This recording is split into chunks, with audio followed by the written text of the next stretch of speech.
E a nossa fé transita nesses dois mundos, na esfera natural e na esfera espiritual.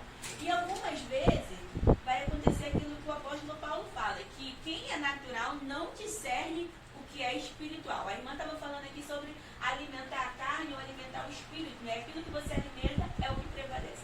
E muitas das vezes nós temos até fé, mas nós estamos tão natural, tão na carne, que algo que está acontecendo está na esfera espiritual e aí nós não conseguimos discernir que não é a falta de fé, é apenas a falta de discernimento que aquilo ali é algo na esfera espiritual. Se é algo na esfera espiritual, temos que combater de maneira espiritual. E esse texto dessa mulher vem falar justamente sobre isso, sobre a fé, e uma fé que está combatendo tanto na esfera natural, que está atuante, na verdade, tanto na esfera natural quanto na esfera espiritual. Por quê? Porque essa mulher, ela é uma mulher que Jesus exalta a fé dela. Jesus fala, mulher, grande é a tua fé, mas você vai olhar para as circunstâncias da vida dessa mulher, você vê que só com muita fé mesmo, e entendendo os mundos, é que a pessoa consegue manter uma fé tão grande. Por quê? Porque as circunstâncias da vida dessa mulher já era para ter perdido a fé. Por quê? Porque o texto fala que ela é uma mulher cananéia, né, que ela é de Tiro e Sidom, né, tem algumas pessoas que falam que ela é Ciro-fenícia, ou seja, ela é de origem grega. Dentro desse contexto aqui, dos evangelhos de Jesus aqui na Terra, os judeus, eles não era receptivo com pessoas estrangeiras, né? Os estrangeiros sofriam aquilo que hoje nós chamamos de xenofobia, né? Quando era de outra nacionalidade, os estrangeiros já mantinham uma certa distância, não tinha nem assunto, não tinha nem papo. Eles nem conversavam com pessoas que não eram também judeus, que não eram de origem judaica. Então aquela mulher já tinha um grande distanciamento daquilo que ela avaliou como socorro para a solução do problema dela. Porque o texto vai falar que ela tinha uma filha que era atormentada por um espírito maligno. E que ela, ouvindo falar de Jesus, eu acredito que como mãe, nós que somos mães, sabemos bem disso, ela já deveria ter usado tudo aquilo que ela podia, dentro das possibilidades que ela tinha dentro de casa, para curar a filha, para expulsar aquele demônio, e ainda assim ela não conseguiu. E aí ela deixa a filha em casa, porque ela ouviu falar de Jesus, e ela vai até esse Jesus. Só que esse Jesus que ela vai atrás é um judeu. Então, tendo em vista que ele é um judeu, ela tinha poucas chances de ser ouvida por ele, de ser respondida por ele, e de ser atendida na sua petição. Mas isso, todos os fatores que tinha contra, não foi empecilho para que essa mulher tivesse colocado e persistido em seu coração o propósito de ir até Jesus. E aí eu quero trazer para os irmãos, né, à luz de tudo que eu já expliquei aqui, que o que não é fé? Fé muitas das vezes, como eu falei, preso numa religiosidade, nós temos a falsa ideia de que quem tem fé não passa por lutas, não passa por dores, e de que quem tem fé não sente a ação da luta, não sente a dor. Quem tem fé não pode chorar, não pode reclamar. Quem tem fé tem que estar sempre com um sorriso no rosto. A gente tem essa falsa pressão por conta de uma religiosidade que, em nome de Jesus, não é para ter. Nós somos seres humanos, nós transitamos nos dois mundos, na esfera espiritual, mas também na esfera natural. E na esfera natural, como seres humanos, gente, nós sentimos. Quem com a tua filha doente, com seu filho doente, possuída por um espírito maligno, não vai chorar, não vai se entristecer, não vai sentir dor? Ou seja, qual o problema seja do teu filho? Quando é com o filho, gente, a dor é na alma, não tem como você não sentir, não tem como você não chorar, não tem como não você, muitas das vezes, até desanimar, mesmo diante das lutas, não tem como. Só que você vê que, mesmo diante de toda a dor que a gente, como mãe, consegue um pouquinho mensurar que essa mulher estava sentindo, isso não foi um fator para que ela não tivesse fé. Por quê? Porque ter fé não te exima de sentir as dores da vida. Não, pelo contrário, porque temos fé é que nós passamos por lutas. Por quê? Porque o Senhor nos falou que no mundo nós teríamos aflições. O Evangelho de João, capítulo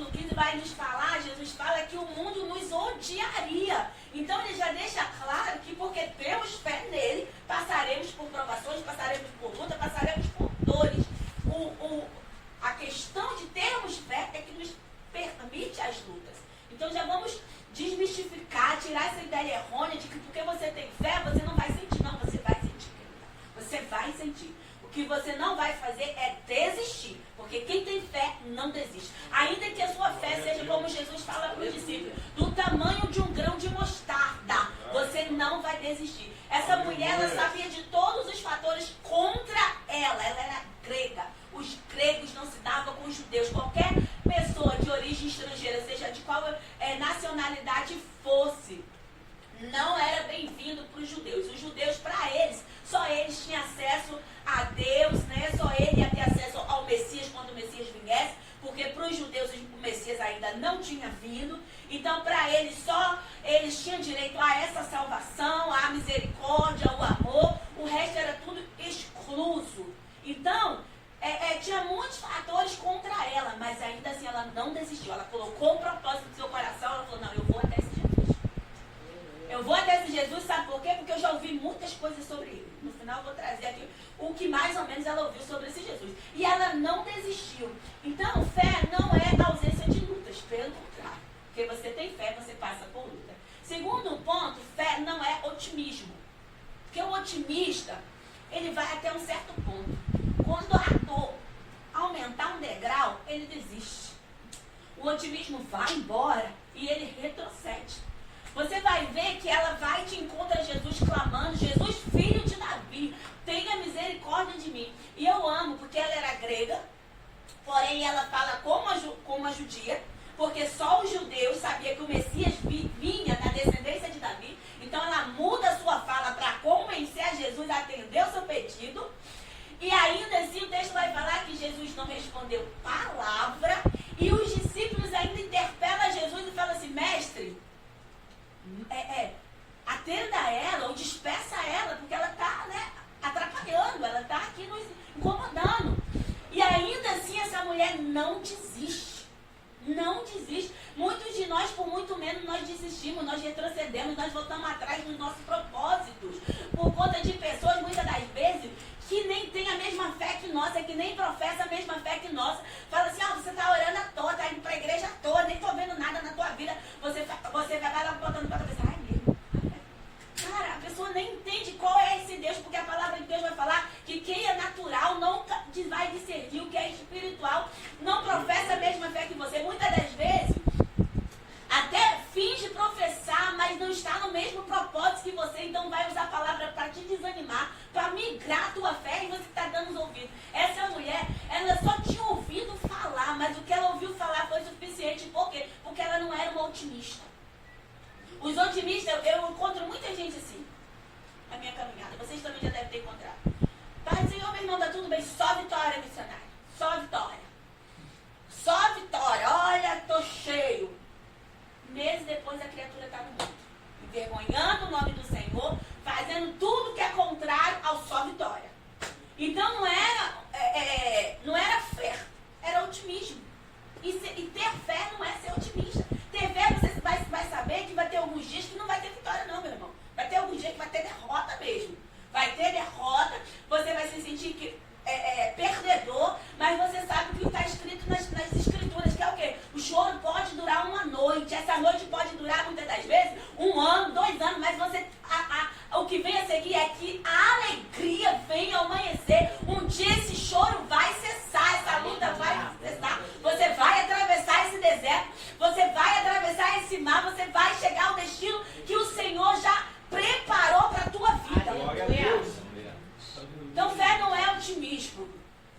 Fé é mesmo diante das adversidades, você vai permanecer. Outra coisa que não é fé é... Como é que é a palavra? Fé não é sensorial. Fé não é algo que você consiga palpar, pegar. Porque muitas das vezes nós só cremos se vemos. Isso não é fé.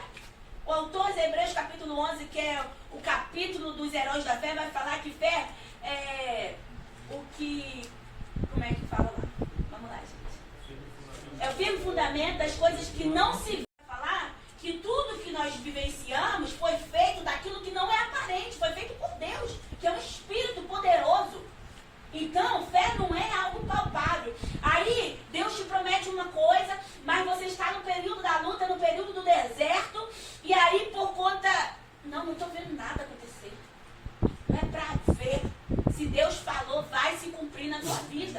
Porque não é algo visível, não é algo palpável, porque senão não seria fé. Porque o texto já deixou bem claro. Fé é o que você crê, o que você, acredita, mas numa esfera espiritual, aquilo que você espera, que você ainda não viu, mas que você sabe. E por fim, eu quero concluir sobre a perspectiva dessa mulher, o que é fé. E é lindo ver que uma pessoa que não era, ela não era, gente. Ela pode ter se tornado crente no meio do caminho da luta, mas ela não era. Porque ela era gentia e os gentios ainda não tinham aceitado Jesus nesse contexto. Mas Jesus elogia a fé dela. Aí Jesus fala assim, mulher, grande é a tua fé. Por quê? Porque fé não é, como eu falei já, o que vemos. Fé é o que sabemos sobre Jesus. É o que sabemos sobre Cristo Jesus. Ela podia não ter visto, ela podia não ter presenciado, mas o que ela sabia sobre Jesus foi o suficiente para ela não se sentir ofendida pelos que os discípulos falaram. Foi o suficiente para ela aceitar a humilhação que Jesus a fez passar, porque Jesus a humilhou quando falou assim, quando Jesus falou, eu vim senão para as ovelhas perdidas da casa de Israel, ela já não estava incluída no meio. Quando ele fala que não é digno tirar da boca dos filhos e dar para os cães, a coisa fica muito pior, porque Jesus a chama de cachorro. Só que quando Jesus a chama de cachorro, eu amo a humildade dela. É uma característica de quem tem fé. Quem tem fé é humilde. Soberba nunca vai combinar com a fé. Nunca. E ela fala assim, quando Jesus fala assim que ela é cachorrinho, ela fala, sim, Senhor, eu sei.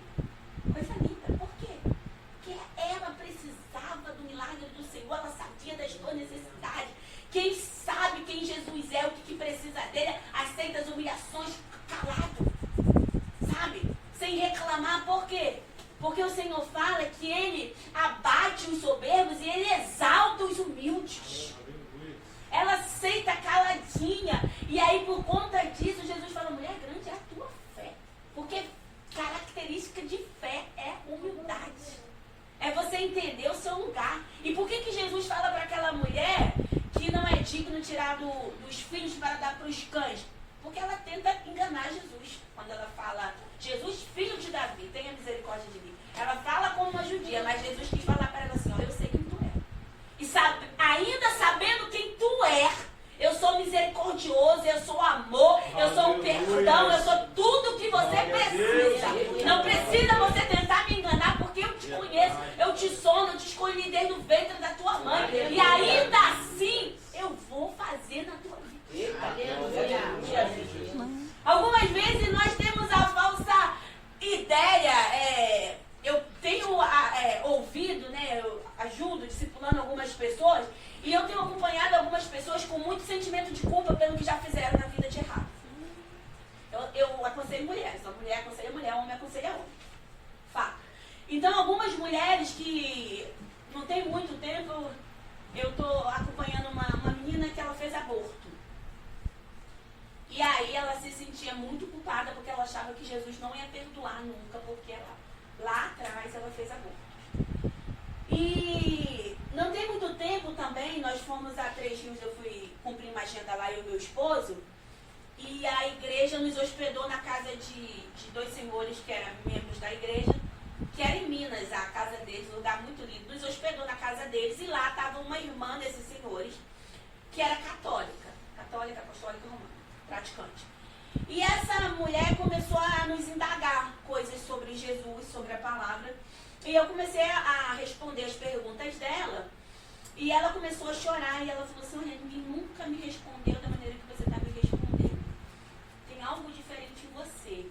E aí, por fim, ela ficou indagando. E aí depois a irmã da igreja que nos hospedou me chamou no cantinho e falou assim, ela é católica beata. E amém? E aí, na hora de ir embora, ela me fez outras perguntas sobre perdão e eu expliquei para ela, né? E aí eu não tinha entendido ainda, mas eu entendi. O Espírito já tinha me comunicado que ela tinha um sentimento de culpa muito grande. Aí ela foi e confessou pra gente, né? Que ela achava que Jesus não ia perdoar pelos graves pecados que ela havia cometido. E aí depois a irmã falou que ela tinha feito muitos abortos e tudo mais. E aí eu falei pra ela, eu falei, olha, o Senhor, Ele é perdoador. Não importa qual erro você cometeu no passado. Jesus, Ele vai estar sempre disposto a te perdoar. Ele vai ouvir, você vai confessar, vai deixar e Ele vai te perdoar. Não importa qual foi o problema, larga essa culpa. A culpa te impede de entrar no céu. E aí, o que Jesus faz com essa mulher? Jesus faz ela confessar. A humilhação, muitas das vezes, é para o Senhor tratar o nosso caráter deturpado. Por quê? Porque algumas vezes nós acumulamos pecadinhos de estimação porque não queremos confessar diante de Deus, muitas das vezes, por um sentimento de culpa imbuído na nossa mente e no nosso coração, que nós não confessamos para ninguém, mas Jesus sabe. Pecadinhos de estimação, coisas do passado. E aí nós não confessamos e não largamos porque temos culpa, porque muitas das vezes achamos que se a gente esqueceu, o Senhor esqueceu. Não, tem que confessar. Tem que confessar. Para quem, senhor? É Jesus, para Deus. Se você falar para mim o seu pecado. A não ser que você se sinta ferido, entristecido por conta desse pecado. Porque aí Tiago, capítulo 5, versículo 16, vai falar: confessai as vossas culpas uns aos outros e orai uns pelos outros para que seja curado. Aí você escolhe uma pessoa da sua confiança e confesse. Por quê? Porque a confissão a alguém de fé te leva à cura. Sabe? Te leva à restauração da sua identidade, da sua alma. Mas se não for isso, confesse para Deus. Confesse para o Senhor, sabe por quê? Porque Jesus quis mostrar para essa moça: olha, eu sei que você é grega, eu sei que você é estrangeira, eu sei que a tua filha é uma endemoniada. Por quê? Porque eu sou um Deus onisciente, onipresente, onipotente. Eu estou aqui de braços abertos, eu só vim aqui por sua causa. Jesus vai falar que tudo que nós vivenciamos foi feito daquilo que não é aparente, foi feito por Deus, que é um Espírito poderoso. Então, fé não é algo palpável. Aí, Deus te promete uma coisa, mas você está no período da luta, no período do deserto, e aí por conta... Não estou vendo nada acontecer. Não é para ver. Se Deus falou, vai se cumprir na tua vida. Porque não é algo visível, não é algo palpável, porque senão não seria fé. Porque o texto já deixou bem claro. Fé é o que você crê, o que você, acredita, mas numa esfera espiritual, aquilo que você espera, que você ainda não viu, mas que você sabe. E por fim, eu quero concluir sobre a perspectiva dessa mulher, o que é fé. E é lindo ver que uma pessoa que não era, ela não era, gente. Ela pode ter se tornado crente no meio do caminho da luta, mas ela não era. Porque ela era gentia e os gentios ainda não tinham aceitado Jesus nesse contexto. Mas Jesus elogia a fé dela. Aí Jesus fala assim: mulher, grande é a tua fé. Por quê? Porque fé não é, como eu falei já, o que vemos. Fé é o que sabemos sobre Jesus. É o que sabemos sobre Cristo Jesus. Ela podia não ter visto, ela podia não ter presenciado, mas o que ela sabia sobre Jesus foi o suficiente para ela não se sentir ofendida pelos que os discípulos falaram. Foi o suficiente para ela aceitar a humilhação que Jesus a fez passar, porque Jesus a humilhou quando falou assim, ó. Quando Jesus fala: eu vim senão para as ovelhas perdidas da casa de Israel, ela já não estava incluída no meio. Quando ele fala que não é digno tirar da boca dos filhos e dar para os cães, a coisa fica muito pior, porque Jesus a chama de cachorro. Só que quando Jesus a chama de cachorro, eu amo a humildade dela. É uma característica de quem tem fé. Quem tem fé é humilde. Soberba nunca vai combinar com a fé. Nunca. E ela fala assim, quando Jesus fala assim que ela é cachorrinho, ela fala: sim, Senhor, eu sei. Coisa linda. Por quê? Porque ela precisava do milagre do Senhor, ela sabia das suas necessidades. Quem sabe quem Jesus é, o que precisa dele, aceita as humilhações calado, sabe? Sem reclamar. Por quê? Porque o Senhor fala que Ele abate os soberbos e Ele exalta os humildes. Ela aceita caladinha. E aí, por conta disso, Jesus fala: mulher, grande é a tua fé. Porque característica de fé é humildade. É você entender o seu lugar. E por que Jesus fala para aquela mulher que não é digno tirar dos filhos para dar para os cães? Porque ela tenta enganar Jesus. Quando ela fala: Jesus, filho de Davi, tenha misericórdia de mim. Ela fala como uma judia, mas Jesus quis falar para ela assim, ó, eu sei quem tu é. E ainda sabendo quem tu é, eu sou misericordioso, eu sou amor, eu sou um perdão, eu sou tudo que você precisa. Não precisa você tentar me enganar, porque eu te conheço, eu te sono, eu te escolhi desde o ventre da tua mãe. E ainda assim, eu vou fazer na tua vida. Algumas vezes nós temos a falsa ideia, eu tenho ouvido, né, eu ajudo, discipulando algumas pessoas, e eu tenho acompanhado algumas pessoas com muito sentimento de culpa pelo que já fizeram na vida de errado. Eu aconselho mulheres, a mulher aconselha mulher, o homem aconselha homem. Fato. Então, algumas mulheres que não tem muito tempo, eu estou acompanhando uma menina que ela fez aborto. E aí ela se sentia muito culpada porque ela achava que Jesus não ia perdoar nunca, porque lá atrás ela fez aborto. E não tem muito tempo também, nós fomos a Três Rios, eu fui cumprir uma agenda lá, eu e meu esposo, e a igreja nos hospedou na casa de dois senhores que eram membros da igreja, que era em Minas, a casa deles, um lugar muito lindo. Nos hospedou na casa deles e lá estava uma irmã desses senhores, que era católica, apostólica romana, praticante. E essa mulher começou a nos indagar coisas sobre Jesus, sobre a palavra. E eu comecei a responder as perguntas dela. E ela começou a chorar e ela falou assim, olha, ninguém nunca me respondeu da maneira que você está me respondendo. Tem algo diferente em você. E aí, por fim, ela ficou indagando. E aí depois a irmã da igreja que nos hospedou me chamou no cantinho e falou assim, ela é católica beata. Amém? E aí, na hora de ir embora, ela me fez outras perguntas sobre perdão e eu expliquei para ela, né? E aí eu não tinha entendido ainda, mas eu entendi. O Espírito já tinha me comunicado que ela tinha um sentimento de culpa muito grande. Aí ela foi e confessou pra gente, né?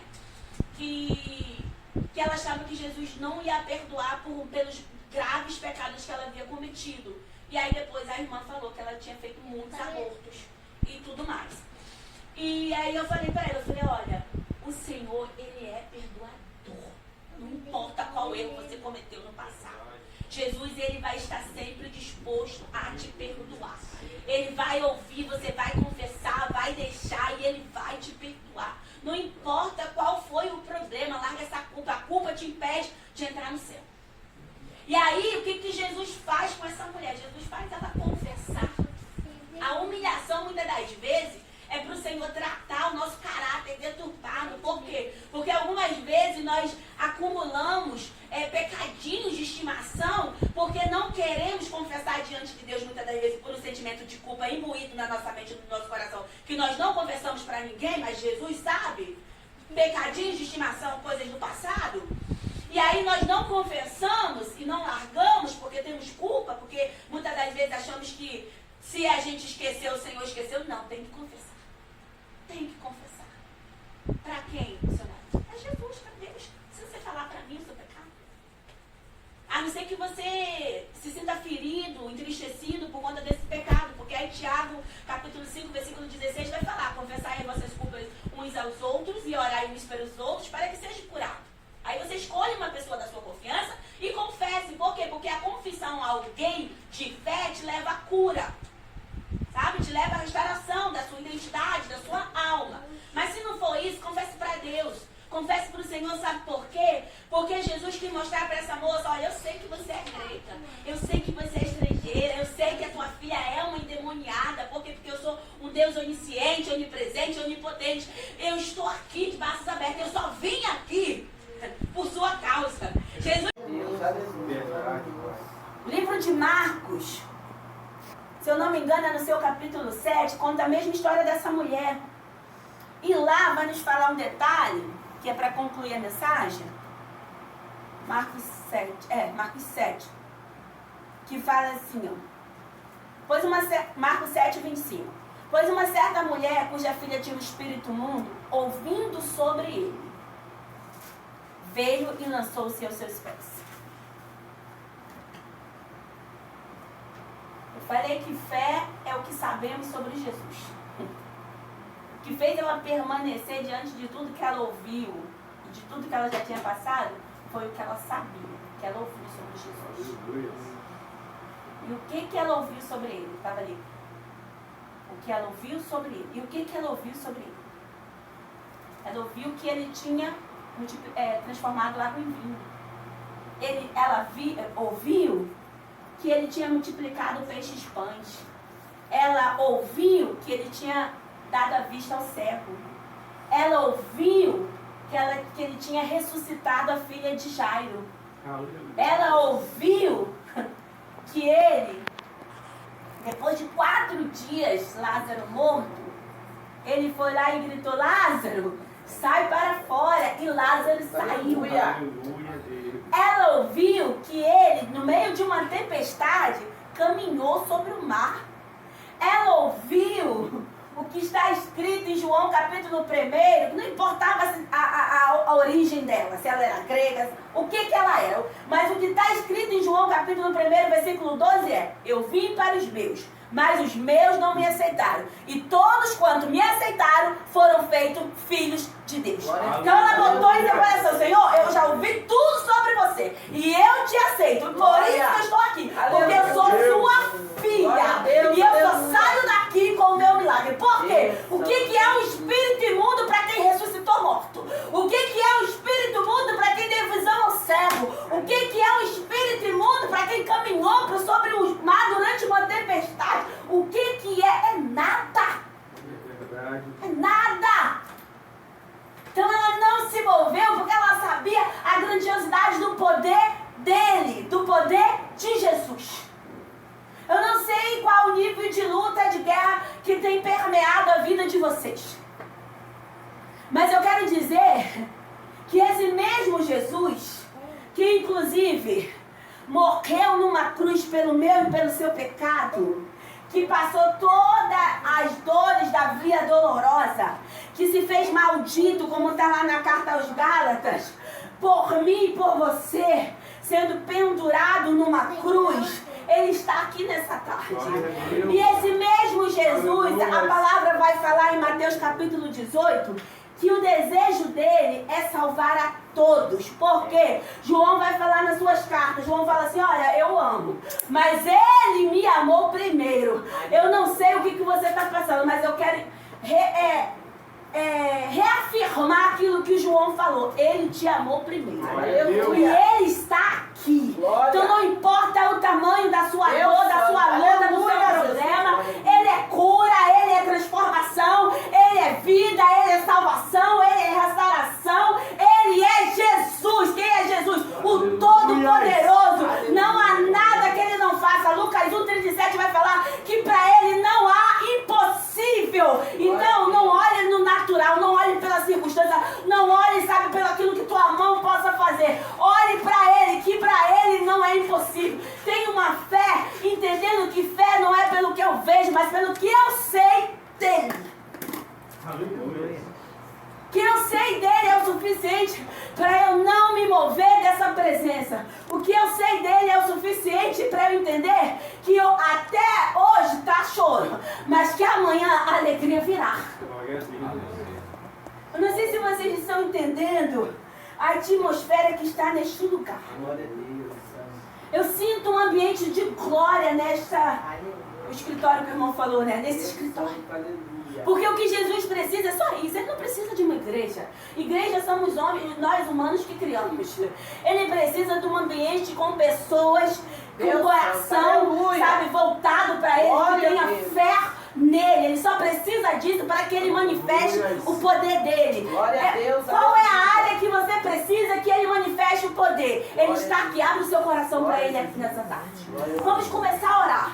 Vamos começar a orar. Abre o seu coração para o Senhor nessa tarde. Você pode ficar de pé. Abre o seu coração para ele. Coloca diante dele a sua impossibilidade.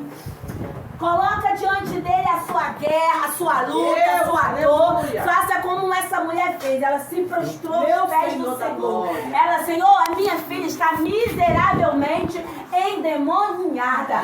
Por isso eu estou aqui. Eu só saio daqui, Senhor, quando tu curar minha filha, quando tu libertar minha filha.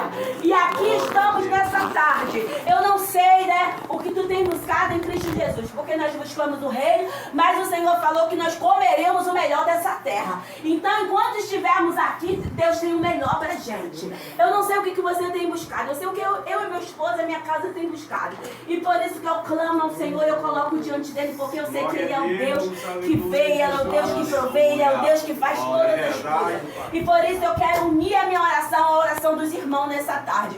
Vamos orar pelas nossas casas, pela nossa vida, por tudo aquilo que nós temos colocado diante do Senhor. Espírito Santo de Deus. Senhor, estamos aqui, Senhor, porque o Teu Espírito nos convidou. Oh, Pai, através da Tua filha, Senhor, a missionária Betânia. Eu vejo o convite, mas eu já sei, Senhor, já estava na Tua agenda. Já estava na agenda do céu, Senhor, a nossa presença aqui nesta tarde.